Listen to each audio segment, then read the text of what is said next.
주 안에서 항상 기뻐하며 기도하며 감사하며 찬송하며 순종하는 삶을 사는 우리 모든 영가족들 되시길 소망합니다. 옆 성도님과 함께 다시 축복해 주겠습니다. 두렵고 떨림으로 우리의 구원을 이루어갑시다. 아멘. 1월 한 달 저희들이 두렵고 떨림으로 너희 구원을 이루라 4번에 걸쳐서 빌립보서 2장의 말씀을 가지고 은혜를 받았습니다. 그 이후에 지난주부터 로마서 8장 28절은 너무 중요한 말씀이에요. 하나님을 사랑하는 자, 그의 뜻대로 이 부르심을 입은 자들에게 모든 것이 합력하여 선을 이룬다. 이 말씀 한 구절만 보면 모든 일이 다 형통할 것이다 이렇게만 생각하고 우리의 자의적으로 좋은 것으로 해석합니다. 물론 그렇게 해도 나쁘진 않습니다만은 사실 28절은 그 다음에 29절 30절을 위해서 있는 것입니다. 그래서 28절의 말씀은 지난 2024년 마지막 주 주일 때 롬파리팔에 대해서 말씀을 드렸고요. 지난주부터 구원에 대한 내용 이란 말씀을 가지고 살펴보는데 예지와 예정에 대해서 말씀을 드렸습니다. 예지 하나님이 미리 아시고 예정 하나님이 정하셨다. 그러면 하나님께서 미리 정하셨으니까 우리가 아무것도 할 필요가 없겠네. 하나님이 미리 누가 구원받을 사람을 정해놨으니 우리는 이 세상에 내 마음대로 살아가도 되지 않겠느냐 생각할 수가 있습니다. 그러나 기억할 것은 그런 차원에서의 예지와 예정이 아닙니다. 예지는 하나님을 사랑하는 자를 하나님이 알고 계시는 거예요. 그러니까 로마서 8장 28절, 29절, 30절 말씀이 다 적용이 돼야 되는 거예요. 예지라고 하는 것은 하나님을 사랑하는 자를 하나님은 다 알고 계세요. 지금도 우리 한 사람 한 사람을 하나님께서 예지 알고 계시죠. 하나님이 다 알고 계시기 때문에 어떤 사람을 내가 정해야 될 것인가. 그런데 그 정하는 기준이 뭐냐면 그 아들, 맏아들 되신 예수 그리스도의 형상을 본받기 위함, 즉 예수님을 닮게 하기 위하여 우리를 예정하셨다라는 겁니다. 조금 쉬운 예를 들어보자면 외람된 이야기지만 저는 되도록이면 우리 가족의 자녀들 이야기를 되도록 안 꺼내려고 하는데 온유가 최근에 또 학교에서 기쁜 일이 하나 있었습니다. 이제 6학년 들어가기 전이니까 학교 대표가 없어요. 다 졸업했기 때문에. 그래서 6학년이 종교회장이고 5학년이 이제 종교 부회장 하는데 1학기 때 종교 부회장을 해서 좋은 경험, 좋은 뭐라 해야 될까요? 선생님에게 인상이 있었는지 온유에게 전화가 왔습니다. 초등학교 대표를 해서 좀 나가야 되겠다. 선생님이 누구를 알고 있어서 미리 그를 정하신 거예요. 예지하시고 그리고 선생님이 정하셨어요. 손온유를. 이게 바로 예지와 예정이에요. 그리고 난 다음에 이제 영광군 교육청 주관으로 초, 중, 고등학교 각 대표들이 모여서 그동안 워크숍을 하고 거기에서 또 영광 대표를 초등학교 대표, 중학교 대표, 영광군의 대표를 뽑는데 그때는 선거를 해요. 선출을 합니다. 투표를 해요. 투표를 하는 것은 예정이 아니에요. 예지와 예정은 선생님께서 아무개 홍길동이를 손온유를 미리 알고 정하신 것, 이게 바로 예지와 예정이에요. 그러고 난 다음에 영광군 전체 초등학생의 대표를 뽑았어요. 온유가 됐습니다. 그래서 영광군 대표가 손온유라고 하는 것은 여기에서부터는 이제 예정과는 또 다른 문제예요. 자, 지난 시간에 살펴보았던 예지와 예정, 이거는 우리 소관이 전혀 아니에요. 오로지 위에 하늘의 것이에요. 하나님에 속한 영역이에요. 그러니까 엄밀히 보면 구원의 서정에 들지 않습니다. 구원의 서정이라고 하는 황금 사슬을 제가 지난 시간에 말씀드렸는데요. 이 황금 사슬은 우리가 황금집으로 천국에 가기 위하여서는요, 이게 사슬처럼 전부 다 연결이 되어 있어요. 건너뛸 수가 없습니다. 다 하나하나 고리고리가 연결이 있어요. 그럼 이 황금사슬, 즉 구원의 서정이라고 하는 오르도 살루티스라는 라틴어, 이 황금사슬, 이거는 구원의 서정이라는 말입니다. 자, 이렇게 한번 생각해 보죠. 우리는 홍동에서 살고 있고 광주를 가기 위해서, 물론 광주라는 곳은 많이 다녀보는, 저 같은 경우는 어디 지역을 어느 정도 많이 알기 때문에 특별하지 않고 내비게이션을 켜지 않습니다. 왜 그럴까요? 많이 다녔고 제가 또 거기에서 고등학교, 대학을 나왔기 때문에 웬만한 지역, 최근에 개발되지 않는 지역은 저는 어디가 어떻게 빨리 가는 길임을 내비게이션 없어도 갈 수 있어요. 왜 그럴까요? 많이 가봤습니다. 홍릉에서 출발해서 법성을 거쳐서 영광을 거쳐서 문장을 통해서 보스로 간다면, 그래서 송정리를 통해서 가는 순서로 가야 광주로 가는 거죠. 그런데 만약에 내가 여기에서 고창을 통해서 정읍으로 나간다. 물론 돌아갈 수는 있겠지만 이거는 방향이 잘못된 거예요. 빠른 길로 갈 수 있는 것은 우리 모두가 다 익히 알고 있는 길이에요. 여기에서 광주까지 가는 길은 내비게이션이라는 방법을 통해서 알고 있고 우리가 알기 때문에 스스로 그 길을 따라가는 거예요. 제가 왜 이런 예를 듭니까? 구원의 서정이라 황금사슬은 내가 하나님의 택한 자녀라고 한다면 우리는 어떤 운명이냐면 예수님을 닮을 수밖에 없는 운명이에요. 그래서 지난주에 혹자가 죄를 많이 지어도 천국에 갑니까? 이 말은 통하지 않아요. 구원의 서정에 있는 하나님의 택한 자녀는 맏아들 예수 그리스도를 닮게 하기 위하여 우리를 택하신 거예요.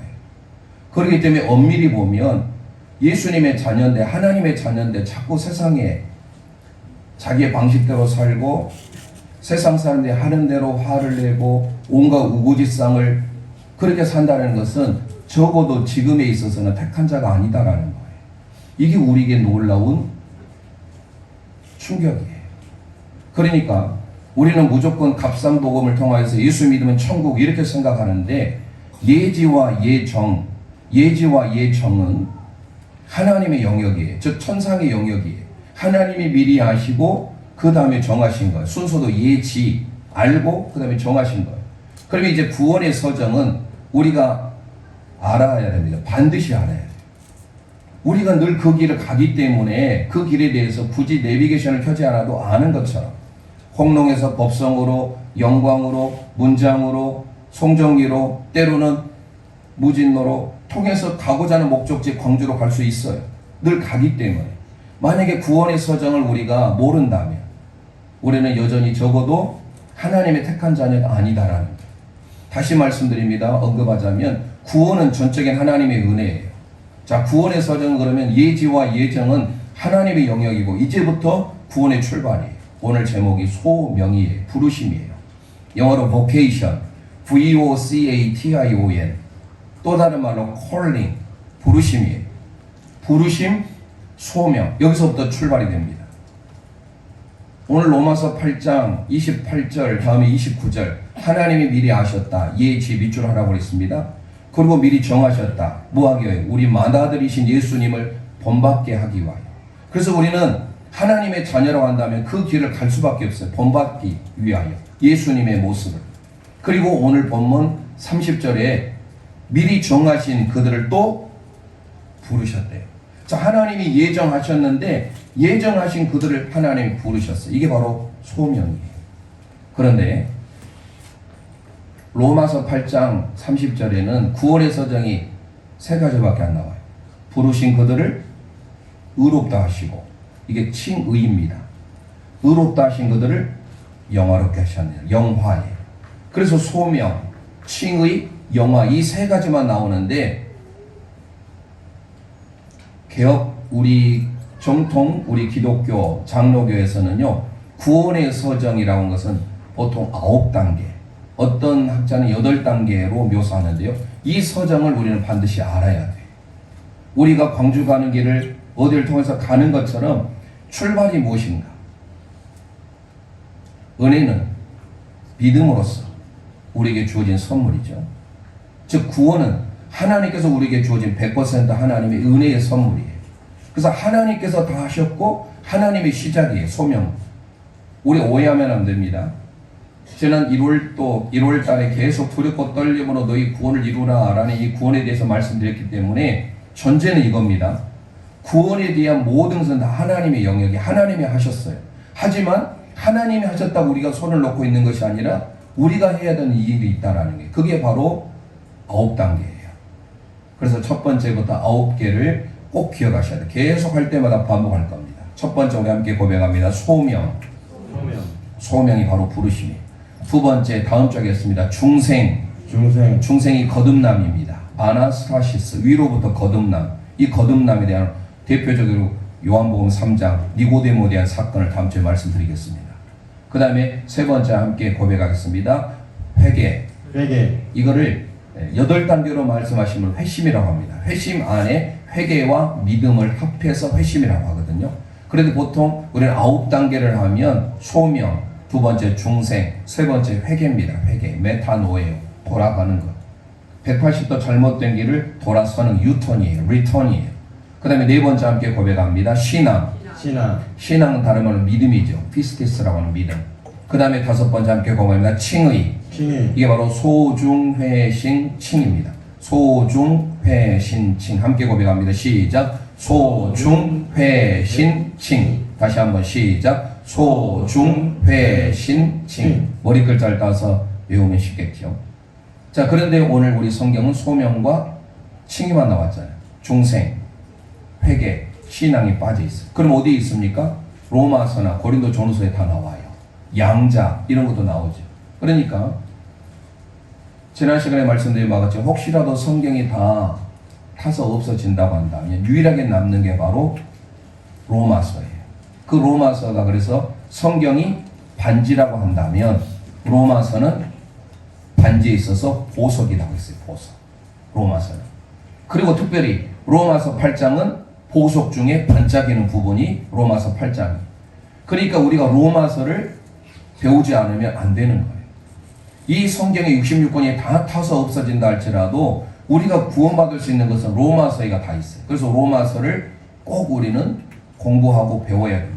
로마서가 그만큼 중요해요. 로마서의 핵심이 뭐예요? 이신, 칭의, 이신, 득의예요. 믿음으로써 의롭다함을 받게 되는 거죠.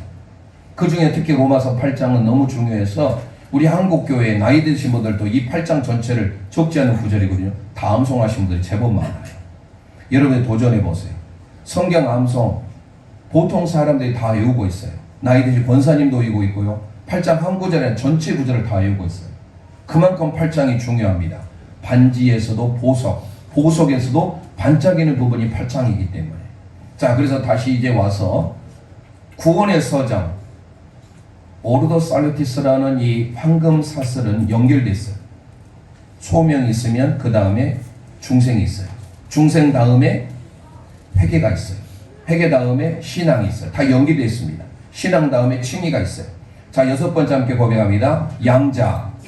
하나님을 아버지로 부르는 양자죠. 그 다음에 일곱 번째 고백합니다. 성화. 거룩해져가는 게 바로 여기 나오는 거예요. 그리고 여덟 번째 고백합니다. 견인. 예, 인내로서 견고하게 세워지는 견인이에요. 그리고 마지막 아홉 번째 고백합니다. 영화. 예, 양성견영 해서 영화. 우리 로마서에는 세 단계가 나와 있어요. 그래서 우리는 개혁주의, 특히 우리 믿음의 성도들에게 있어서 반드시 알아야 될 구원의 서정, 이것은 9단계가 있다. 그러면서 이제 오늘 본문 소명을 들어갑니다. 소명은 부르심. 클레시스라는 헬라를 쓰고 있어요. 클레시스, 하나님의 부르심.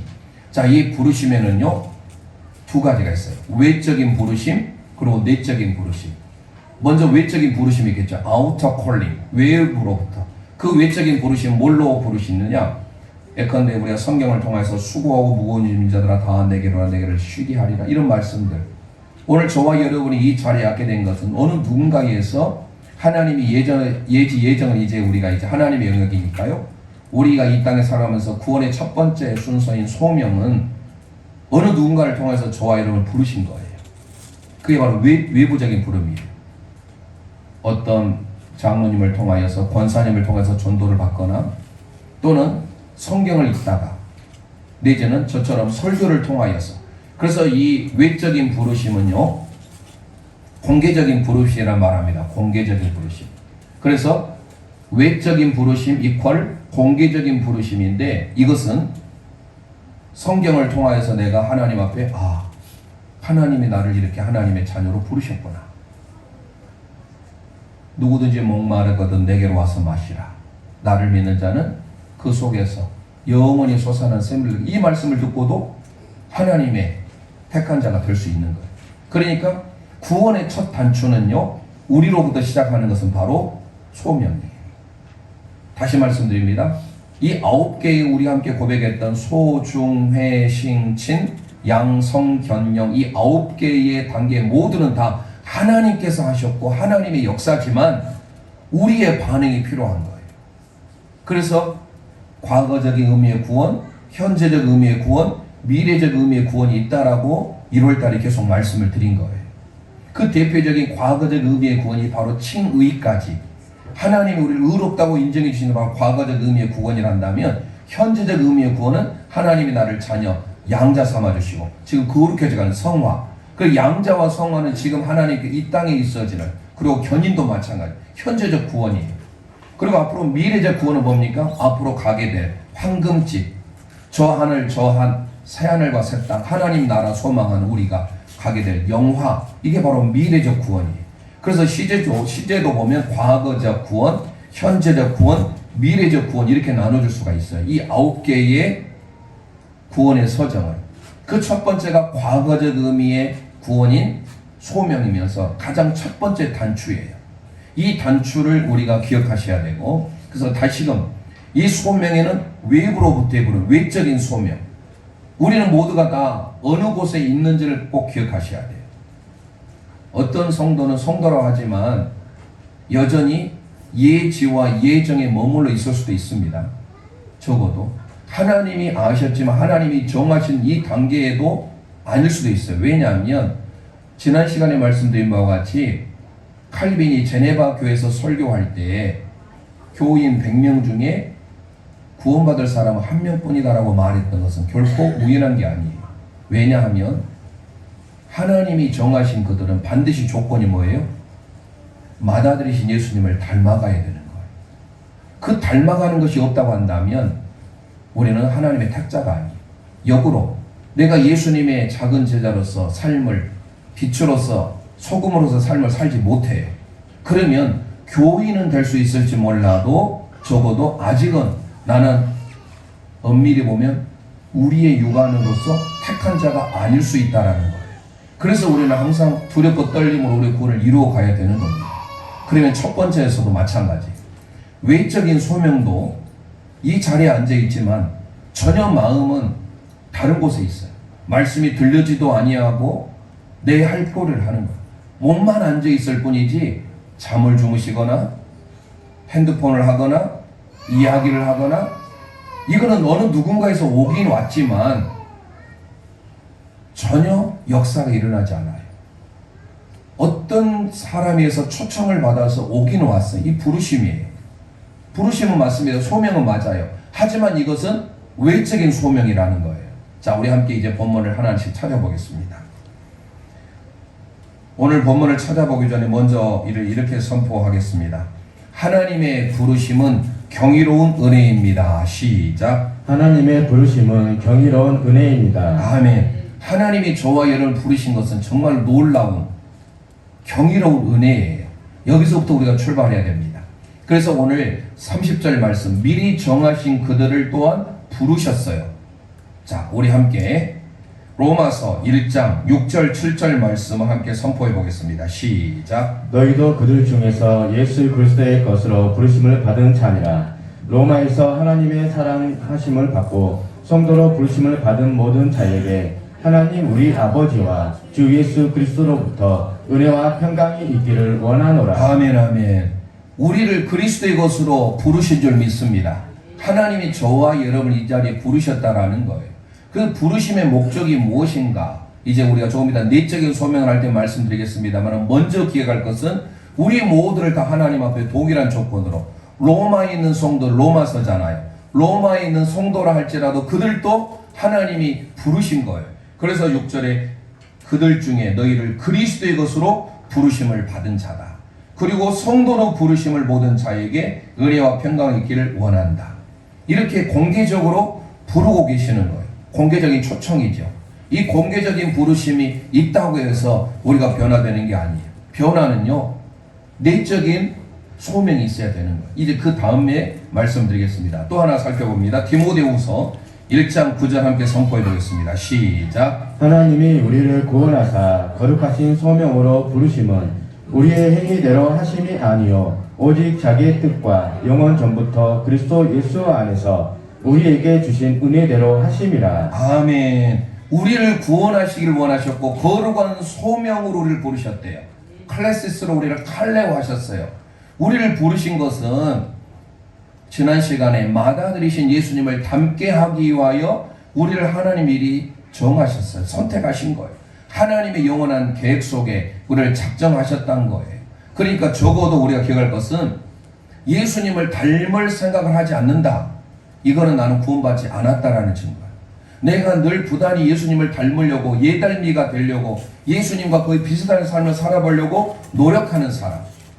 우리가 예전에 한때 예수님이라면 어떻게 하실까? 그런 책자도 있고 그런 노래도 있어요.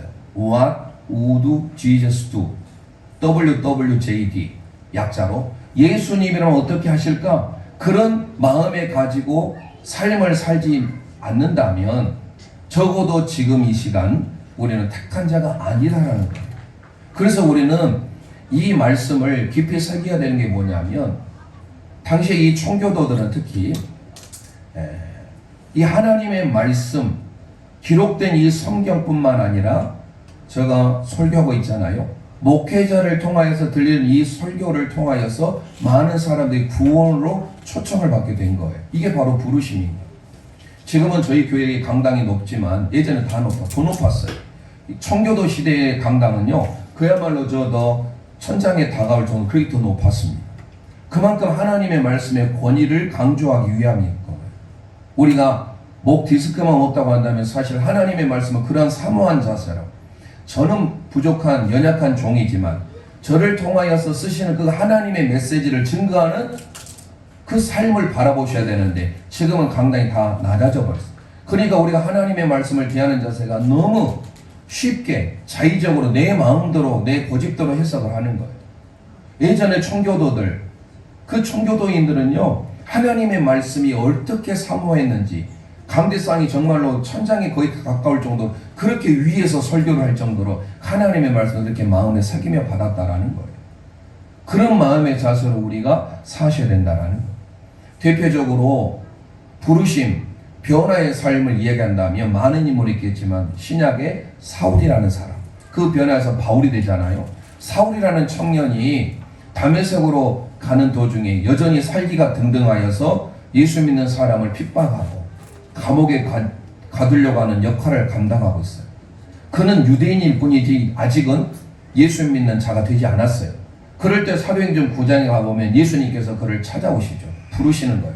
사울아 사울아 왜 내가 나를 박해하느냐. 그 부르심에 대하여서 바울은 변화되게 된 거예요. 어떤 사람은 그 부르심이 있어도 여전히 변함없이 예전의 모습처럼 그대로 살아가는 사람이 있는가 하면 사울과 같이 주님의 부르심 앞에 사울아 사울아, 그 부르심 앞에 완전히 180도 변화된 삶이 바로 바울이 된 사울이라는 거예요. 부르심이 바로 이거예요. 우리가 믿음의 삶을 살 때 하나님이 우리를 외적으로 부르신 것은요, 오늘 성경을 읽고 목사님의 설교를 통하여서 깨달을 수 있지만 중요한 것은 그걸로 멈추면 이건 외적인 부르심에 불과해요. 더 나아가 보면 내적인 부르심이 있어요. 그 내적인 부르심이 뭐냐? 이걸 바로 유효한 부르심입니다. 유효적 소명이라고 합니다. 신학적으로. 이 유효한 부르심은 뭐냐면 하나님의 말씀이 들려졌을 때 내 마음이 맞습니다. 그리고 아멘 하잖아요. 말씀이 들려지는 거예요. 부르심이 왔다고 해서 이 자리에 모든 성도들이 앉아있지만 목사의 설교가, 목회자의 설교가 들려지지 않는 성도들이 분명히 있어요. 그런 분들은 여전히 외적인 부르심에만 머물러 있는 거예요. 그게 하나님의 말씀으로 들려지고 오늘 나에게 주신 말씀이네. 하나님의 말씀으로 들려질 그때가 이제 내적인 부르심이 시작된 거예요. 그 말씀을 맞습니다. 아멘 아멘. 내가 이렇게 살길 원합니다. 라고 해서 겸손, 섬김, 사랑의 실천, 예수님을 닮아가는 거룩한 모습, 이게 바로 내적인 소명이에요. 그러니까 외적인 부르심에 여전히 머물러 있는 사람이 있는가 하면 거기에서 더 나아가서 목회자의 설교를 듣고, 그래서요 성경을 스스로 읽는 것보다 청교도인들은요 목사님의 설교를 통하여 더 하나님의 놀라운 역사와 기적이 나타나고 말합니다. 그러니까 우리가 설교가 중요한 거예요. 내가 스스로 성경을 읽지만 그것은 설교보다 훨씬 은혜가 덜 미쳐요. 설교는요 말씀을 들으면서 성령님께서 깨닫게 하실 때가 있어요. 그게 바로 내적인 부르심이에요. 자, 그래서 우리 내적인 부르심, inner calling, 내적인 부르심에 우리 모두가 다 아멘으로, 그래서 성령님의 은혜가, 성령님의 역사가 우리 가운데 임하기를 사모해야 됩니다. 고린도전서 1장 9절 함께 읽어볼까요? 시작. 너희를 불러 그의 아들 예수 그리스도 우리 주와 더불어 교제하게 하시는 하나님은 미쁘시도다. 아멘. 우리를 불러, 이게 바로 칼레세스, 칼레어예요. 우리를 부르신 분은 우리 예수 그리스도 주와 함께 친밀한 관계, 교제하기 위함이에요. 그분이 바로 신실하신 하나님, faithful God. 미쁘시도다, 이 말씀은 피스토스예요. 신실하심, 하나님의 신실하심, 하나님의 변함없으심으로 우리를 불러서 예수 그리스도와 함께 교제하게 하기 위함이다라는 거예요. 그러니까 소명이 중요합니다. 구원의 첫 번째 단추, 소명. 이거는 외적인 부르심에 여전히 우리가 머물러서는 안 되고, 외적인 부르심에서 어디로 가야 돼요? 내적인 부르심으로. 오늘 말씀을 듣고 아멘 그렇습니다. 오늘 목사님을 통해 주신 말씀이 바로 저를 위한 말씀이군요. 그 말씀대로 살고 순종하며 실천하며 살길 원합니다. 이 마음까지 가야 되는 거예요. 자, 그러면 내적인 부르심에 대해서 이제 우리 함께 몇 가지 살펴보려고 합니다. 갈라디아서 5장 13절 말씀 함께 선포하겠습니다. 시작. 형제들아 너희가 자유를 위하여 부르심을 입었나나 그러나 그 자유로 육체의 계율을 삼지 말고 오직 사랑으로 서로 종 노릇하라. 아멘. 하나님의 말씀을 들을 때 그 말씀이 나와 상관이 없는 말씀이 아니라 나를 위한 말씀, 레마의 말씀, 성령님을 통하여서 나를 깨닫게 하시고, 그래서 이 내적인 소명은요 다시 말씀드린 하나님을 아는 지식이에요. 때로 그렇습니다. 목사님 우리는 쉽게 은혜롭게만 설교해 주세요라고 할지 몰라요. 청교도들은요 더 어렵게 했어요. 하나님의 말씀을 알기 쉽게, 마치 수학을 가르치는 선생님처럼. 수학을 안 배우는 우리 학생들에게는요 1차 방정식, 2차 방정식, 3차 방정식, 헥타, 미분, 적분 이런 걸 가르쳐서 밑에서부터 계산 아주 기본적인 것부터 시작이 돼야 돼요. 부구단부터 시작해서. 그러지 않으면 우리가 하나님 앞에 성령의 충만함으로 기도하고 말씀 읽면서 알아가지는 게 아니에요. 무슨 의미인지 알겠죠? 성도님들이 기억해야 될 것은 내적인 소명은 하나님의 말씀을 아는 지식이에요. 그러니까 하나님의 말씀 아는 지식을 위해서 청교도 목사님들은 늘 하나님의 말씀을 가르친 거예요. 그래서 하나님의 말씀을 많이 아는 것은요 복된 일입니다.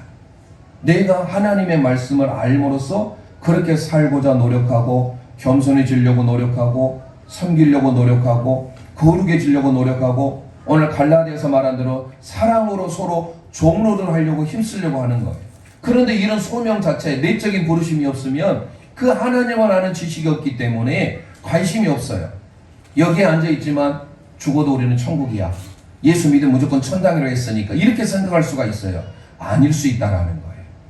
그래서 우리는 적어도 올해 한 해만큼은 이 구원의 서정, 황금 사슬 다 연결되어 있습니다. 이 황금 사슬을 꼭 기억하셔야 돼요.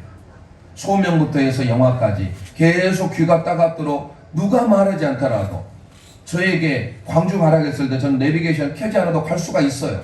여러분도 마찬가지일 겁니다. 광주 그 정도는 늘 다니다 보니까 바로 뭐예요? 우리가 그 예수님의 길을 따라가다 보면 그 길로 우리가 가게 되는 거예요. 그게 바로 구원의 서정이요 황금사슬입니다. 다시 말씀드립니다. 우리는 내적인 소명을 받아 이 시간에 내가 동의가 되고 아멘이 된다면 그 말씀 그대로 성령님이 깨닫게 해주심을 통하여 우리가 그대로 살아가려고 몸부림을 쳐야 된다는 거예요. 갈라디아서뿐만 아니라 너무 중요한 구절이 나옵니다. 이 부분은 자꾸 한번 나중에 봐보세요. 시간이 없어서 이 부분을 읽고 잠시만 설명하고 말씀드리겠습니다만은요. 우리 믿음의 성도들에 있어서 아주 행동, 수칙 1순위예요. 에베소서 4장 1절에서 3절 말씀입니다. 우리 행실에 있어서 대원칙을 소개해놓고 있습니다. 함께 의미를 생각하면서 읽겠습니다. 시작. 그러므로 주 안에서 갇힌 내가 너희를 권하노니 너희가 부르심을 받은 일에 합당하게 행하여 모든 교성과 온유로 하고 오래 참음으로 사랑 가운데서 서로 용납하고 평안에 매는 줄로 성령이 하나 되게 하신 것을 힘써 지키라. 아멘 아멘. 부르심을 입은 자 합당하게 생활하라고 바울 사도가 말하지요. 이거는 에베소서는 우리가 말한 대로 옥중서신이에요. 이 전체적인 틀을 보면 앞장 1, 2, 3장까지는 어떤 이론적인 부분을 말씀했다고 한다면 직접 4장 이후로는 행함으로써 실천을 보여주는 그 첫 번째 1절에서 말하는데요. 부르심을 입은 자답게 합당하게 생활하래. 그게 바로 첫 번째가 뭐예요? 겸손이에요. 그러니까 믿음의 성도들이 부르심을 입었으면 소명을, 내적인 소명이 있다고 한다면 그게 나온 대로 겸손, 온유, 오래 참음, 사랑 가운데서 용납하고 평안에 매는 줄 성령이 하는 힘써 지키는 삶, 이게 바로 우리에게 당연히 따라와야 된다는 거예요. 공부를 열심히 해서 좋은 대학도 갔습니다. 좋은 직장을 취업을 했어요. 지금 우리 학생들, 우리 자녀들도 보니까요, 방학이니까 계획이 많이 흐트러져요. 학교 갈 때는 8시 반까지 어떻게 가려고 애를 써요. 주일날 되면요 9시 반까지 오기도 힘들어요. 만약에 그 습관을 가지고 그대로 있다고 한다면 좋은 대학을 나왔어요. 좋은 직장을 취직했습니다. 그런데 내 삶의 모습 그대로 산다고 생각해 보세요. 회사에서 만약에 빨리 출근하기를 원해요. 그럼 어떻게 합니까? 내 몸은 비록 아침에 일어나기 힘들어도 그 회사를 위해서 맞춰가지요. 회사에 맞춰가는 삶을 살아가려고 부단히 힘씁니다. 하나님이 우리를 부르셨는데 우리가 이 땅에 살면서 외적인 부르심에 머물러 있는 경우도 너무 많아요. 내적인 부르심이 뭐냐? 아멘, 맞습니다. 성령을 통하여서 깨닫게 해주시니 감사합니다. 그러면 반드시 시사할 게 뭐예요? 겸손, 온유, 오래 참음. 그러니까 적어도 이해하고 들으세요. 저도 B형이고 목회자에서 성격이 많이 다스려졌지 B형 성격 안 좋아요. 물론 모든 성격들이 다 그렇습니다만 특히 B형은 다혈질적이고 보통 성격이 아니에요. 그런데 예수를 믿어도 여전히 내 멋대로 욕이 나옵니다. 얼굴이 화가 나 있습니다. 얼굴이 뿐만 아니라 그의 모든 삶이 매사에 부정적이에요. 그러면 이거는 적어도 시험 받지 마세요. 나에게 주는 말씀, 우리 모두에게 주는 말씀이에요. 적어도 말씀으로 본다면 아직은 내가 하나님의 택한 자가 아니다라는 거예요. 그럼 어떻게 해야 돼요? 외적인 부르심 앞에 내적인 부르심으로 순종해야 되는 거예요. 회사에서 빨리 출근하라 하면 빨리 출근해야 되는 거, 내 마음, 내 멋대로 사는 게 아니에요. 하나님이 우리를 영광스럽게 부르셨는데 우리는 어떻게 살아야 됩니까? 성령님을 통하여서 깨닫게 해주십니다. 목회자를 통하여서 설교를 깨닫게, 이게 바로 내적인 소명이에요. 이 시간에 저와 여러분이 깨달았어요. 이거 5년 10년 믿었다고 해서 모태 신앙에서 깨닫는 거 아니에요. 저도 인격적으로 주님을 만나고 나서 목회계를 가게 된 것이지, 저도 어렸을 때 아침에 일찍 일어나기 싫었어요. 그렇게 일찍 일어나기 싫어서 가정예배를 지금 못 드릴지 모르겠습니다만 원로 목사님은 변함이 없었어요. 아침 무조건 가정예배, 그리고 때때로 새벽예배도 나갈 때도 있었어요. 그때는 의미를 뭐 너무 힘들잖아요. 밥을 주기 전에 성경 안 읽고 성경 안 외우면 밥을 못 먹었어요. 그렇게 엄하게 자라왔습니다. 그런데 지금 생각해 보니까 그게 나에게 피가 되고 살이 된 거예요. 초등학교 1학년 때 저도 얼마나 까불까불하고 놀기 좋아했는지, 주일학교 나주제일교회 목사님께서 부목회자로 있었을 때 성경 암송대회가 있었어요. 주일학교 목사님 아들인데 저는 전혀 준비도 않고 있었고, 지금은 저를 가르쳤던 김경렬 우리 교회 한번 오셨어요. 목사님이, 그분이 선생님이었었어요. 제가 얼마나 말을 안 들었었는지 어쨌든 제가 참 그랬던 것 같아요. 그랬는데 성경 암송대회가 있는데 저는 준비도 안 했던 거예요. 정말로 아버지께 혼나고 교동문 제일 뒤에 있는 시편 1편, 시편 23편을 대회하는 그날 외웠어요. 그게 지금까지 머릿속에 기억되고 있어요. 무조건 우리가 오냐 해서 되는 게 아니에요. 예배 시간, 태도, 이 모든 것들을 우리는 그렇게 자라왔어요. 라뜬이라 할 수도 있겠죠. 그러나 기억하셔야 됩니다. 내적인 소명이 없으면 평생 저가 만약에 철이 안 들었다고 한다면, 목회자가 되지 않았다면, 제가 인격적으로 주님을 20대 때 만나지 않았다면 저도 대충 지금 흔히 말한 대로 실학 안 하고 집사님 잡사로 세상에 한 발을 걸치고 주일날 교회 오고 세상 즐기며 살았을 수도 있습니다. 그러나 지금의 삶이 저는 전혀 다른 삶을 살고 있어요. 왜요? 주님을 닮아가기를 원하는 삶을 위하여서 주님이 저와 여러분을 부르셨거든요. 에베소서 4장 1절에 3절 너무 중요한 말씀이 그런 의미에서 부르심을 입은 자에 합당하게 생활하래요. 그 합당한 생활이 뭐예요? 먼저 모든 겸손이 온유입니다. 용납입니다. 평안에 매는 줄로 힘써 지키는 거예요. 무엇보다도 우리는 이 겸손의 삶으로 부르셨음을 성경은 많이 기록하고 있습니다. 데살로니가전서 4장 7절 함께 고백해 보겠습니다. 시작. 하나님이 우리를 부르심은 부정하게 하심이 아니요 거룩하게 하심이니. 아멘. 우리를 왜 부르셨습니까? 여전히 세상 사람과 똑같이 부정한 삶을 살기 위한 게 아니라 거룩한 삶으로 초대하고 있어요. 뭔가 달라져야 되잖아요. 또 하나 볼까요? 베드로전서 1장 15절 베드로 사도가 이런 고백합니다. 시작. 오직 너희를 부르신 거룩한 이처럼 너희도 모든 행실에 거룩한 자가 되라. 아멘. 우리를 부르신 분, 그분이 거룩한 것처럼 우리도 모든 행실에 거룩한 자가 되라. 더 나아가서요, 우리가 하나님의 그 부르심에 합당한 삶을 살지 못하면 하나님의 나라 유업을 받지 못하고 들어가지 못합니다.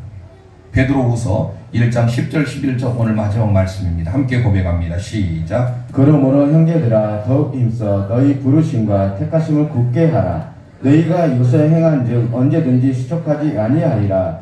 이같이 하면 우리 주 곧 구주 예수 그리스도의 영원한 나라에 들어감을 넉넉히 너희에게 주시리라. 아멘. 두 가지를 말하고 있죠. 부르심과 택하심을 굳게 하래요. 물론 순서는 택하심이 먼저 하나님 우리를 선택하셨죠. 작정. 그러나 여기서 왜 부르심을 먼저 강조하고 있냐면 그 앞에 9절 3절의 부르심에 대해서 강조하고 있다 보니까 부르심을 먼저 말할 뿐이에요. 중요한 것은 우리를 부르셨어요. 그런데 부르신 그 하나님께서 오늘 두 가지예요. 첫 번째는 이것을 행한즉 언제든 실족하지 아니하리라. 하나님의 부르심에 합당하게 생각하는 우리는 실족하지 아니한대요. 더 나아가서 두 번째, 우리 주 예수 그리스도 영원한 나라에 들어감을 넉넉히 허락해 주신대요.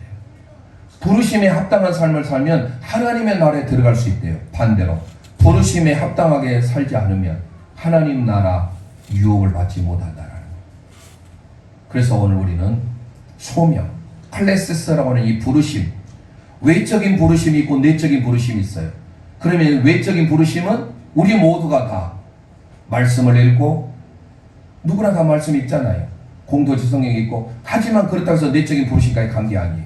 외적인 부르심은 또 설교자를 통하여서, 그러니까 크게 두 가지, 하나는 기록된 성경, 또 하나는 설교자. 이게 바로 외적인 소명입니다. Outer calling. 여기에서 더 나아가야 돼요. 어디로요? Inner calling으로, 내적인 소명으로. 이 내적인 소명은 성령님을 통하여서 우리에게 아멘 아멘 하게 해주고 그렇게 내가 살도록 부단히 노력하게 하는 거예요. 많은 사람들이 저를 보면 목사님이세요? 물어봐요. 얼굴 자체도 평안하다고 그래요. 왜요? 그렇게 다듬어져 온 거예요. 아닐 때도 있지요.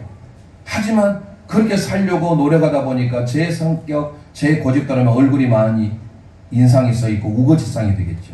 하지만 늘 겸손하게 살려고 하고 온유하게 살려고 하고 서로 참으려고 하고 인내하려고 하고 그런 삶을 살다 보니 이게 바로 내적인 부르심이에요.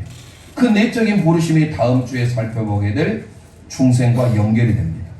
우리 모두가 내적인 부르심을 소망하며 여기에 앉아있던 우리 모든 제일 영가족들이 외적인 부르심에 멈춰있지 마시고 하나님의 유효한 부르심, 내적인 부르심, 그게 바로 하나님을 아는 지식이에요. 그 하나님의 말씀을 아는 지식에 점점 자라가셔서 모든 겸손과 온유와 인내와 오래 참음으로 서로 양보하고 희생하며 하나님이 원하시는 하나됨을 힘써 지키는 우리 모든 영가족들 되시기를 주님의 이름으로 축원드립니다.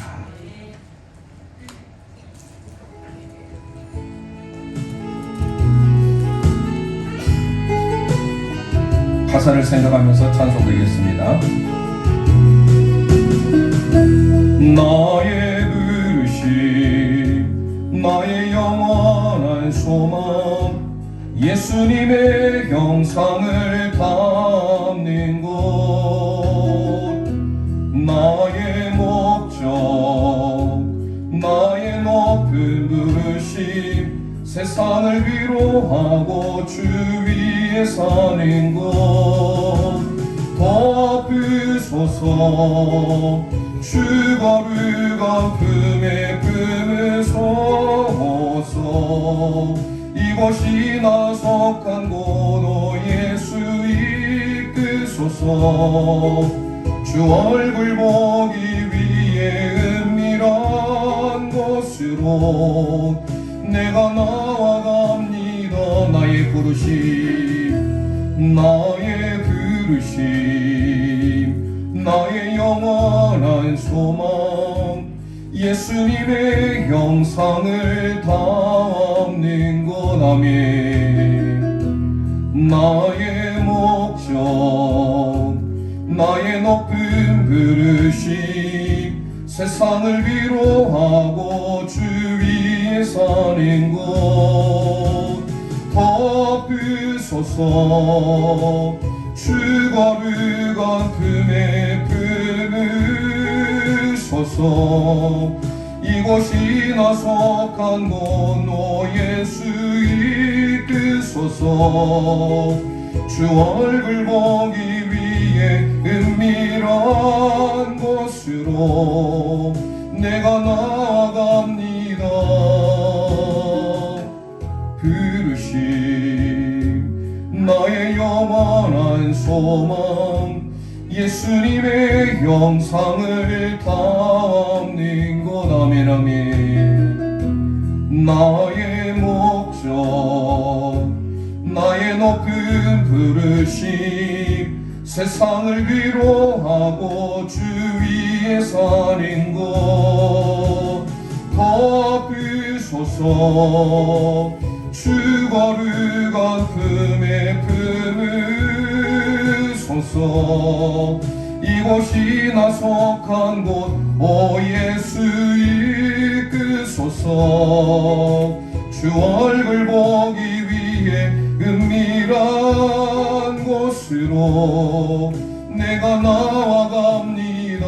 나의 부르심, 나의 부르심, 나의 영원한 소망, 예수님의 형상을 담는 것. 아멘.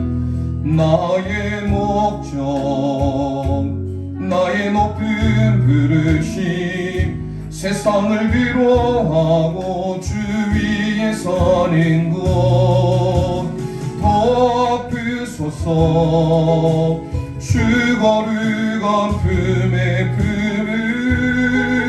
품으소서. 이곳이 나 속한 곳 오 예수 이끄소서. 주 얼굴 보기 위해 은밀한 곳으로 내가 나아갑니다. 이 시간 우리 합심하여 기도하길 원합니다. 황금사슬 구원의 서정을 통하여 우리부터 시작하는 바로 소명, 외적인 부르심에 멈추지 아니하고 내적인 부르심, 하나님의 말씀을 만연하는 지식, 성령님을 통하여 깨닫게 하실 때 겸손하며 온유하며 하나님의 사람으로 다듬어져 가는, 그래서 하나됨을 힘쓰는 삶을 사는 에베소서 4장 1절에 3절의 말씀대로 살아갈 수 있도록 우리 자신들을 붙들어 달라고. 구원의 서정은 다 하나님의 역사이지만 그럼에도 우리의 반응이 있어야 된다는 것을 우리는 다시금 깨닫게 하심을 기억하고, 우리 모두가 내적인 소명, 유한 부르심에 순종하는 영가족이 될 수 있도록 이 시간 주여 한번 합심해 우리 짓고 기도합니다. 주여